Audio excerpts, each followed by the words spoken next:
کچھ آپ کی بات میں عرض کر دیا اپنے کلام کا آغاز کرتا ہوں. حسین ایسا قاری ہے، حسین ایسا قاری ہے بغیر مدد کے قرآن جاری ہے.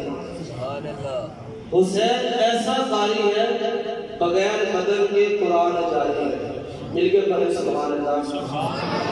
اور ایک شاعر نے قلم اٹھایا تو کیا خوب لکھا، آپ نے مل کے پڑھنا ہے. افضل ہے کل جہان سے گرانا حسین کا، نبیوں کا تاجدار ہے نانا حسین کا.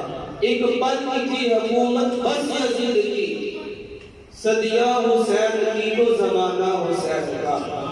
مٹی میں مل گئے علاقے یزید کے، لہرا رہا ہے آج بھی پرچم حسین کا. جب مجھے بات پڑھے سبحان اللہ.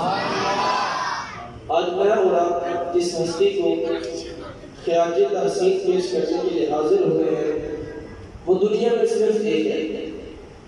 اگر ہم کتب کا مطالعہ کریں، کتب کو دیکھیں تو لوگوں نے خدا ہونے کا جھوٹا دعویٰ کیا ہے، لوگوں نے نبی ہونے کا جھوٹا دعویٰ کیا ہے، لوگوں نے مہدی ہونے کا جھوٹا دعویٰ کیا ہے. کوئی کہتا ہے میں مہدی ہوں، کوئی کہتا ہے میں نبی ہوں، کوئی کہتا ہے میں خدا ہوں. لیکن آج تک دنیا کے اندر کسی نے حسین ہونے کا دعویٰ نہیں کیا. کیوں؟ کوئی زخموں کے زخم کھائے تو حسین ہونے کا دعویٰ کرے، کوئی بچوں کو کٹوائے تو حسین ہونے کا دعویٰ کرے، کوئی علی اصغر کے لاشے کو اپنے بازوں میں اٹھائے اور حسین ہونے کا دعویٰ کرے، کوئی علی اصغر کے لاشے کو اپنے کندھے میں اٹھائے اور اللہ کی بارگاہ میں عرض کرے اللہم تقبل منا، اللہ علی اصغر کا تیری راہ میں قربان کر دیا، پھر حسین ہونے کا دعویٰ کرے. نہ کوئی قدم اٹھا سکتا ہے اور نہ حسین ہونے کا دعویٰ کر سکتا ہے. کسی نے کیا خوب کہا، اے حسین ابن علی تم پر سلام، نازش آل نبی تم پر سلام، تم پر لاکھوں رحمتیں لاکھوں سلام. اے شہیدان محبت کے امام، فخر کا دل بے دریجہ بات کرنا چاہیے، جن کا تو آقا ہے ان کو ناز کرنا چاہیے. آج ہم ناز کرتے ہیں کہ ہمارا آقا حسین ہے. ہم یزید کے پیروکار نہیں، ہم حسین کو ماننے والے ہیں، حسین کے پجاری ہیں، حسین کو ماننے والے ہیں، حسین کے نقش قدم پر چلنے والے ہیں.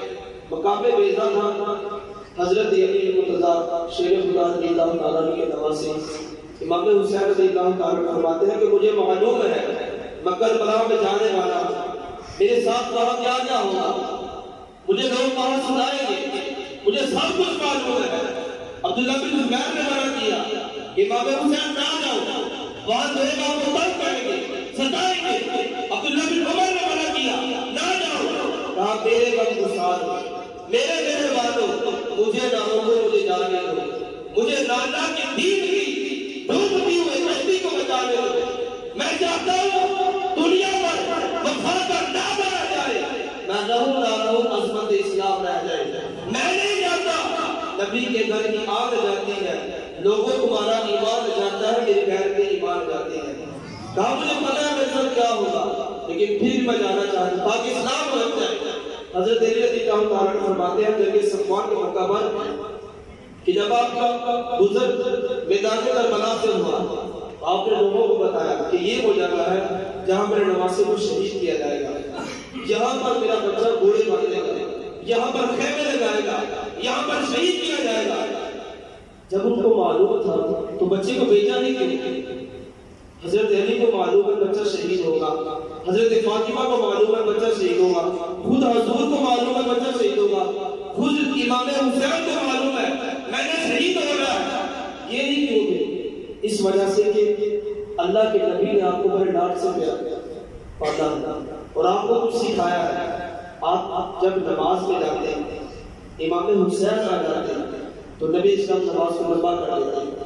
نبی اسلام کندھوں پر بیٹھ کر آپ نے سواری کی تو نبی اسلام نے کچھ سکھایا تھا.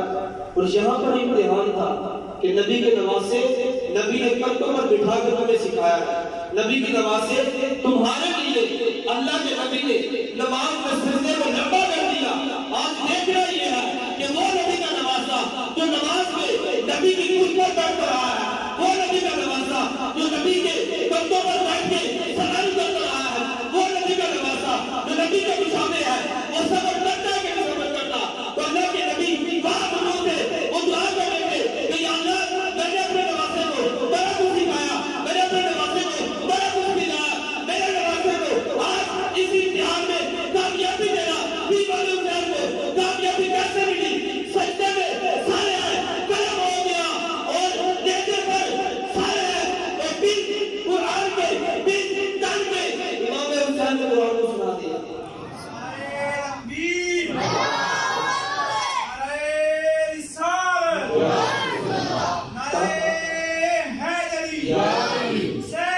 زندہ باد حسینیت زندہ باد سیدی مرشدی یا نبی غلام ہے غلام ہے رسول میں غلام ہے غلامی یہ رسول میں معتبی قبول ہے یہ ہو نہ عشق مصطفیٰ تو زندگی فضول ہے کہا حسین ایسا تاریخ ہے سر تن سے ودا ہو گیا حسین ایسا تاریخ ہے سر تن سے ودا ہو گیا لیکن قرآن لب پہ جاری ہے ایسا حسین تاریخ اس کو ترک کی ضرورت نہیں کیوں اس کی نفس نفس پہ اللہ کے نبی نے قرآن کو اتار دیا ہے اس کی رگوں میں نبی کا خون دوڑ ہے بن بدن کے قرآن جاری ہے حسین ہے کیا ہم لوگوں نے حسین کا تماشا